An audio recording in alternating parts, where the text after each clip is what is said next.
Hi everyone, I'm Annalie Delaney, student number 200792249. This is assignment number 1, the muscular system, and this is Coulter. He'll be my helper today. So starting off with the extrinsic muscles of the thoracic limb, we have the superficial pectoral. You gotta stand up. We have the superficial, can you sit? Good boy. The superficial pectoral muscles, and then the deep pectoral muscles. So the superficial helps adduct the limb, and the deep pectoral adducts the limb and pulls the limb caudally.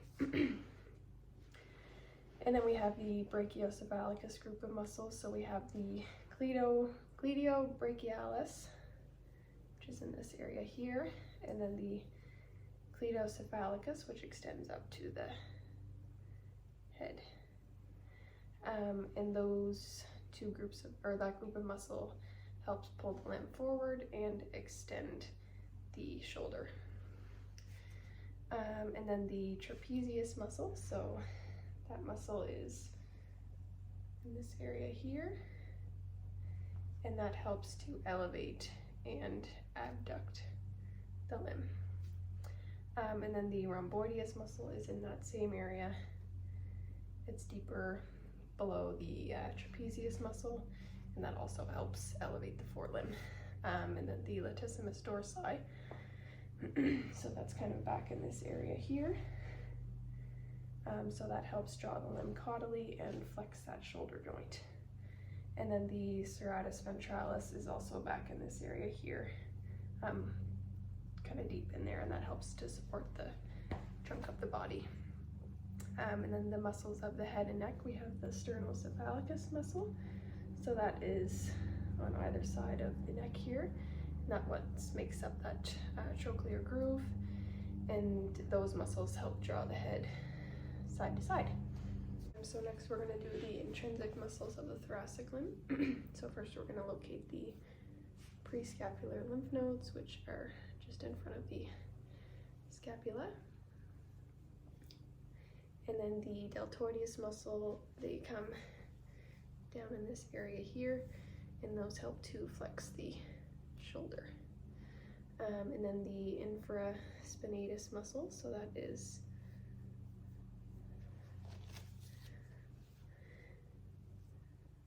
on the caudal aspect of the scapula, and then the supraspinatus is on the cranial aspect of the scapula. And then we have the subscapularis muscle, which is in this area here.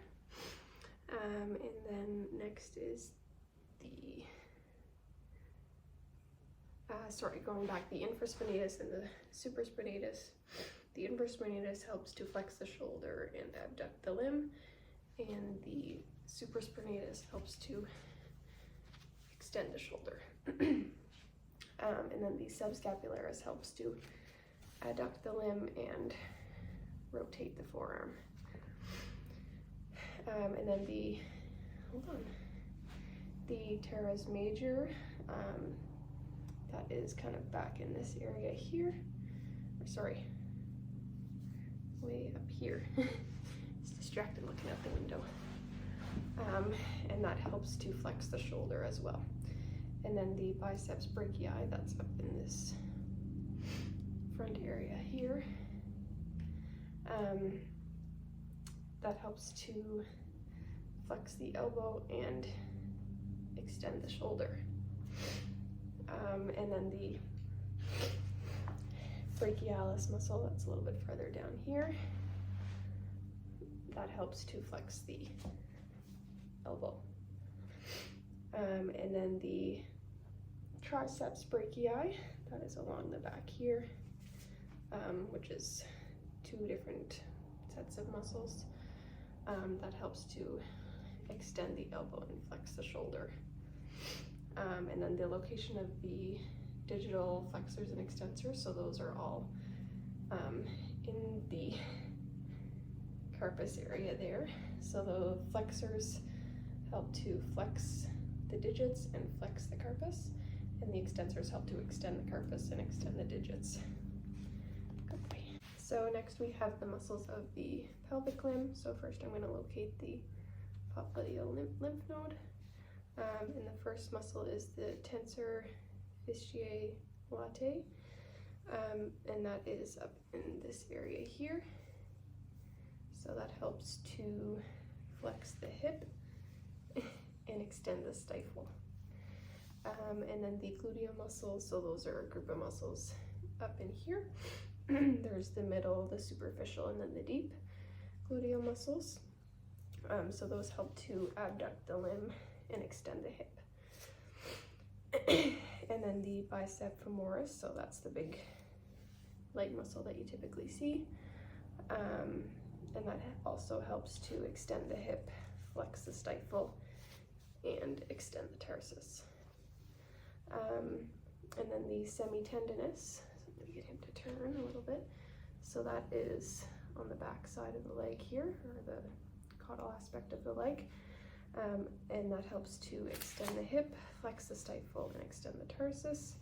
And then the semimembranous is also in that back caudal area, and that helps to extend the hip. And then the, I'm just gonna flip my page here.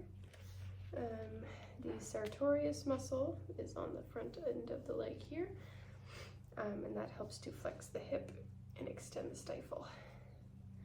And then the gracilis muscle, and I'm going to flip the page.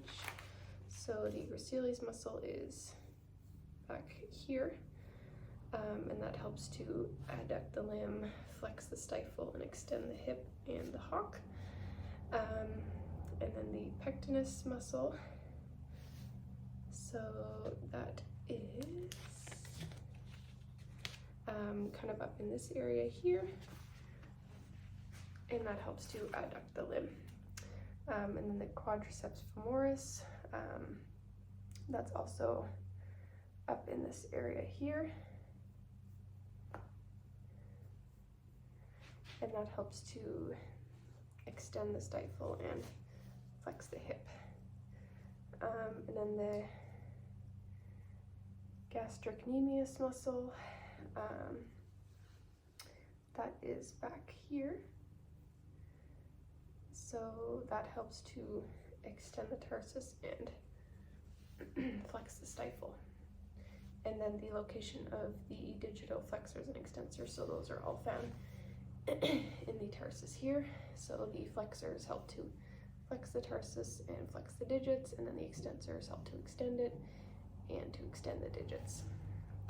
So our next group of muscles is going to be the abdomen, or the abdominal muscles. So I'm going to sit. I'm going to have to stand them up a little bit.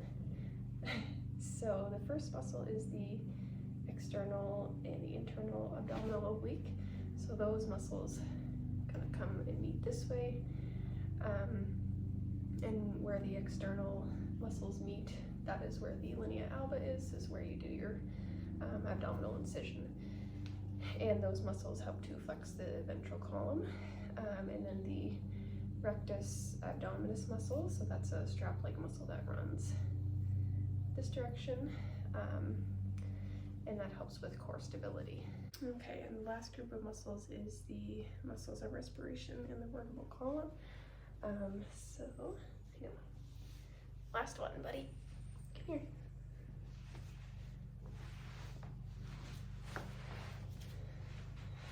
So we have the serratus dorsalis cranialis. So that's a group of muscles that kind of sit this area here, and those help to lift the ribs during inspiration. And then the serratus dorsalis caudalis, those help to pull the ribs down during expiration. And then you want to turn around? Come here. So we have the intercostal muscles. So the external intercostal, those are the muscles between each of the ribs. Those are the most external muscles or superficial muscle. And those help to lift the ribs during inspiration, and then the internal are deeper than the external intercostals, but also in between the spaces of the ribs, so those help to pull the ribs down during expiration. And then the diaphragm is an internal muscle, and that helps to draw air into and out of the lungs, so it kind of moves up and back in there. And then the epaxial muscles, so those are down either side of the spine, and those help to extend and support the spine.